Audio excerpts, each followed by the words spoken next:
The East Berlin Community Choir rehearses for a performance at St. Mark Lutheran Church in Hanover.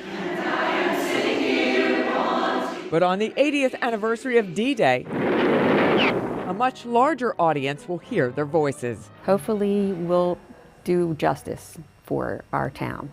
Under the direction of Jane Johnston, the choir will perform in Normandy, France, before world leaders and some of the last remaining heroes of that pivotal invasion and of World War II. It's just a community group of people who like to sing. I can't believe it. I am like over the moon honored to be able to be part of this. A sense of pride and probably some awe.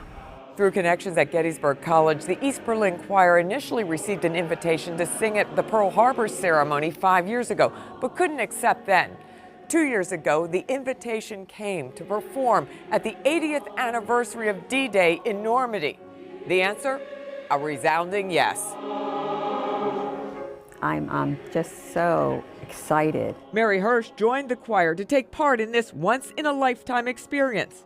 For her, it's personal. That's my father. His name's Charles Gustave Imwald, and this is in France. He was in the 3rd Armored Tank Division. He was a good man, and he was a very soft-spoken, and he never talked about it that much.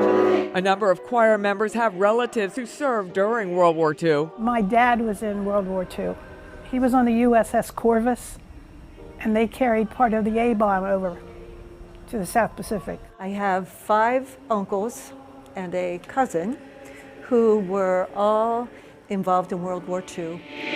They'll open the ceremony with Mansions of the Lord and also sing Hymn to the Fallen. It's going to really bring a lot of, I think, a lot of tears.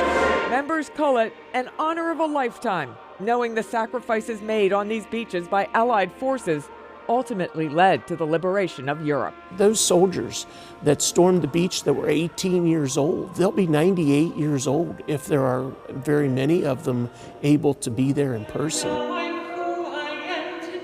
And the group plans to be ready for the moment.